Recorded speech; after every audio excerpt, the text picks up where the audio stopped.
మీరు ఒక పెద్ద ఇండస్ట్రియలిస్ట్, అలాంటిది రాజకీయాల్లోనే అంటే మీకు ఆ సబ్జెక్ట్ కూడా టచ్ లేదని చెప్పారు ఇందాక మాట్లాడుతూ. అంటే మీరు చాలా సేవా కార్యక్రమాలు కూడా చేశారు. అలాంటిది జనాలకు సేవ చేయాలి అని అంటే రాజకీయాన్ని ఎందుకు ఎంచుకున్నారు? అంటే ఆ పాయింట్ ఏదైనా పర్టికులర్ పాయింట్ ఏదైనా ఉందా నేను రాజకీయాల్లోకి వెళ్ళాలని? అలా ఉన్న ఇందాక సచిన్ గారు కూడా అడిగారు మిమ్మల్ని ఎవరైనా అప్రోచ్ అయ్యారా రాజకీయాల్లోకి రావాలనుకున్నప్పుడు అని? అలా మీరు ఎవరైనా అప్రోచ్ అయ్యారా? అంటే మీ అంతటా మీరు వెళ్ళి అప్రోచ్ అయ్యారా ఎవరైనా? ఓకే, మీకు ఆ పాయింట్ ఏదైనా ఉందా, పర్టికులర్ పాయింట్ రాజకీయాల్లోకి వెళ్ళాలి నేను ఇంకా ఇప్పుడు అని? నాకు ఒక ఆశయం ఉందమ్మా. అంటే ఈరోజు అవకాశం వచ్చింది కాబట్టి రాజకీయాలకు వచ్చాను. చిన్నప్పటి నుంచి కొన్ని ఒక సొసైటీ మీద ఒక అవగాహన, దేశం అంటే కొద్ది ఇష్టం ఎక్కువ ఉండేది. అది ఎందుకో మనకు తెలియకుండా నచ్చింది. ఇప్పుడు తెలియకుండా మీకు ఒక హాబీ వచ్చింది అనుకోండి, అనుకోకుండా ఐస్ క్రీమ్ తినాలనిపిస్తుంది రోజు కొందరికి. అది ఎందుకు వచ్చిందని కొందరు ఐస్ క్రీమ్ నచ్చదు. నాకు దేశం అంటే కూడా బాగా ఇష్టం కాబట్టి ఆ డైనస్టీస్ అంటే దేశం మళ్ళీ ఇప్పుడు కూడా చెప్తున్నాను, ప్రపంచంలో గొప్ప దేశం భారతదేశం. మీరు హిస్టరీ చదవండి.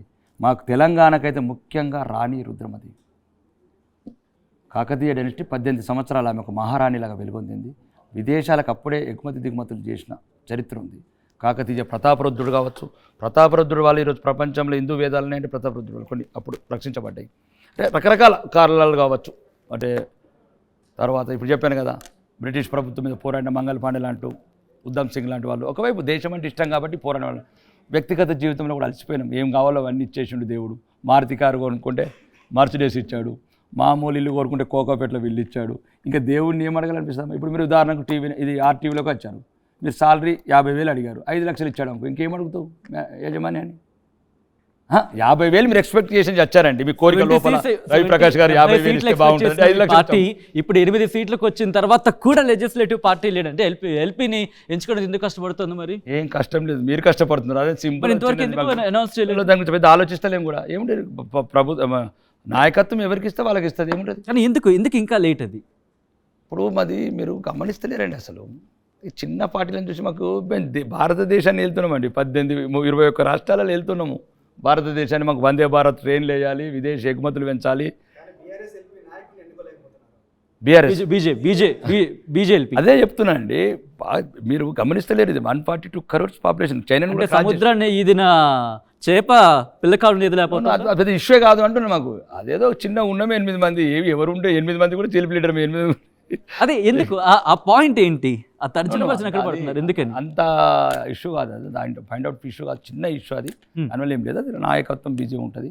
3 రాష్ట్రాలలో కొద్దిగా పెద్ద రాష్ట్రాలని కైవసం.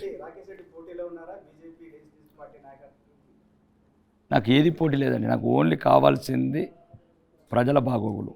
అది కూడా ముఖ్యంగా ఈరోజు కూడా మీరు ఎప్పుడైనా వెళ్ళి అడగచ్చు, ఆర్మూర్లో మీ విలేకరులని అందరికీ చెప్పాను, డబ్బున్న వాళ్ళు నా గేటు టచ్ చేయొద్దు, డబ్బున్న వాళ్ళకి నేను ఉపయోగపడను. కాబట్టి నాకు ఎంతసేపు నా ఆర్మూర్ అభివృద్ధి ముఖ్యంగా ఉంది. అట్లాంటి విషయాల మీద నా మైండ్ అట్లాంటిది ఏం డైవర్ట్ కావట్లేదు.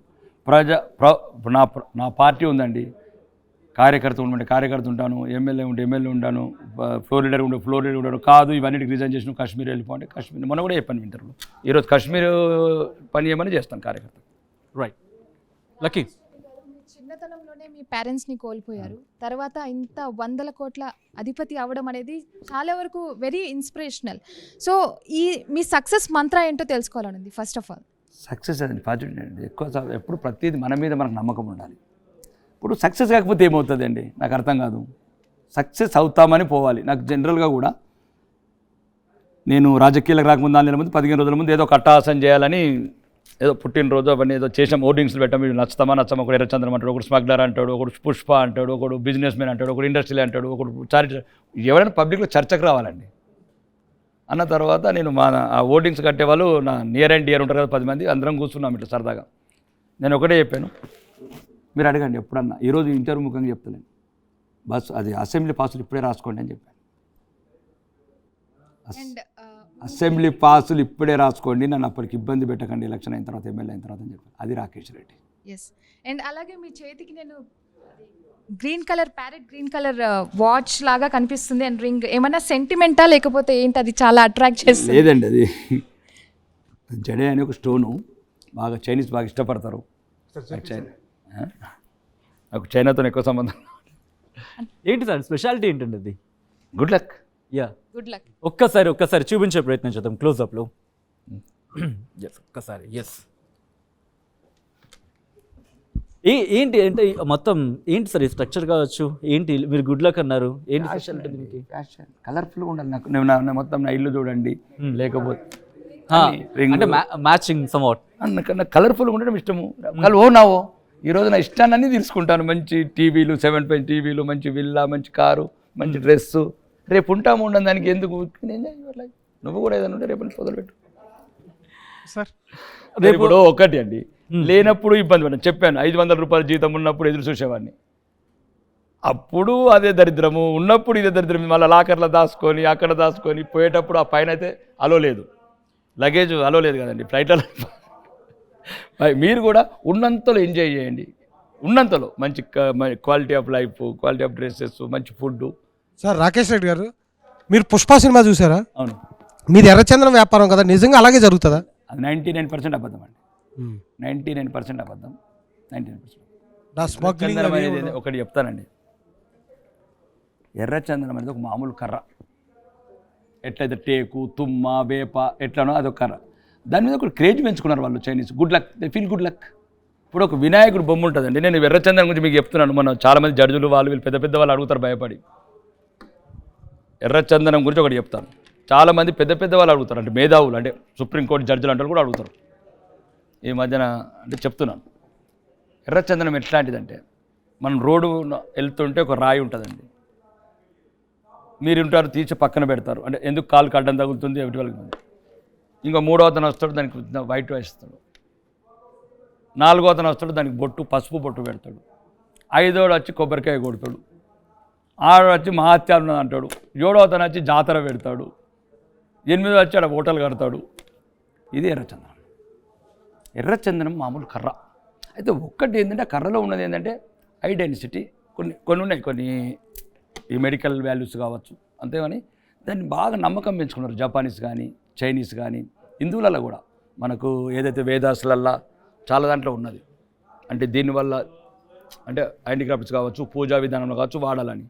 డబ్బున్న వాడికి ఏం కావాలండి, ఏదో ఒకటి సంథింగ్ డిఫరెంట్ ఉండాలి. ఎస్, రాకేష్ రెడ్డి గారు బీజేపీలో ఉన్నారు, బీజేపీలోనే ఉంటారా? శ్వాస ఉన్నంత వరకు మంచిగా రికార్డింగ్ చేసుకోండి, తప్పకండి. మళ్ళీ పవర్ అక్కడిక్కడ పోతే శ్వాస, గొంతులో శ్వాస ఉన్నంత వరకు బీజేపీలో ఉంటాను. ధర్మం గురించి పోరాడతాను, న్యాయం గురించి పోరాడతాను, పేద ప్రజల గురించి పోరాడతాను. బీజేపీ పేద ప్రజల కోసం, చాలా ఇబ్బందుల కోసం పోరాడుతోందా? బ్రహ్మాండంగా. ఇంతవరకు ఒక ఉజ్వల కావచ్చు, రకరకాల కరోనా వ్యాక్సిన్స్ కావచ్చు, లేకపోతే ప్రధానమంత్రి ఆవాస్ యోజన కింద 5 కోట్ల ఇల్లు కావచ్చు, చెప్పాలంటే కిలోమీటర్ జన్ధన్ ఖాతాలు కావచ్చు. అవును, కొన్ని సంఘటనలు అండి. ఒకటి అండి, ఇది ఒక మాస్ మెంటాలిటీ ఉన్న దేశం మనది. ఎక్కువ అంటే చదువు లేనందువల్ల భయం. ఒక్క రోజులో ప్రధానమంత్రి రాకేష్ రెడ్డి మీరు వెళ్ళి తీసేయలేరండి. భయం వచ్చినప్పుడు ఇంకా ఆపామండి, ఇంకా ఎక్కువ చేస్తారు. మీరు ఎప్పుడన్నా ఏదైనా జాతరలలో కూడా మీరు గమనించండి, జగన్నాథ రథ చక్రాలు కానీ అప్పుడు కానీ ఒకసారి తమిళనాడు పెద్ద జాతరలు ఉంటాయి, వాళ్ళు వినరు. సుప్రీంకోర్టు కూడా ఒక్కోసారి ఇప్పుడు జల్లికట్టు ఇవన్నీ ఒకసారి మనం చూసి కూడా కొన్ని వదిలేయవలసి వస్తున్నది. ప్రజల నమ్మకాల ముంగు కొన్నిసార్లు నియమాలను పక్కలో పెట్టాల్సి వస్తుంది. కాబట్టి అటువంటి టైంలో ఇంకా ఆపితే ఇంకా వేల మంది చనిపోతారు, సూసైడ్ చేసుకుంటారు. అంటే వాళ్ళకు ఉన్నదల్లా ఇక్కడికి పోతే మేము బతుకుతాం, మా ఊరికోతే. కాబట్టి అదేం కాదు. దానివల్ల చాలా ఈరోజు వందే భారత్ ట్రైన్లు కావచ్చు, ఒక మధ్యతరగతులు కూడా కొన్ని, ఒక అవినీతి లేని ప్రభుత్వం అండి 10 సంవత్సరాల నుంచి, ఒక మచ్చలేని నాయకత్వం. ప్రపంచము రష్యా అమెరికా వేడుకుంటుందండి నరేంద్ర మోడీని. ఈరోజు అమెరికా చట్టసభలల్లో ఒక దయచేసి మీరు నరేంద్ర మోడీని చూడకండి, భారత ప్రధానమంత్రిని ఎట్లా స్వాగతిస్తున్నాయి. కానీ ఎందుకు తెలంగాణ ప్రజలు వ్యతిరేకించారు మీరు? నో, దిస్ డిఫరెంట్ సబ్జెక్ట్ అండి. సౌత్ నార్త్ పీపుల్ కొద్దిగా ధర్మాన్ని ఎక్కువ నమ్ముతారు, మాకు కొద్దిగా సౌత్లో కొద్దిగా తేడా ఉంటుంది, రకరకాల. అంటే సౌత్ ప్రజలు ధర్మాన్ని నమ్మట్లేదా? ఏంటండి ధర్మాన్ని నమ్మట్లేదు, నార్త్ ప్రజలు ధర్మాన్ని గమనించాల్సింది ఏంటంటే, అసలు తెలంగాణలో మొదటి ప్రభుత్వం రావాలా. ఎందుకంటే బీజేపీకి 1984లో మొదటి సీట్ వచ్చింది తెలంగాణలోనే, 2 సీట్లల్లో.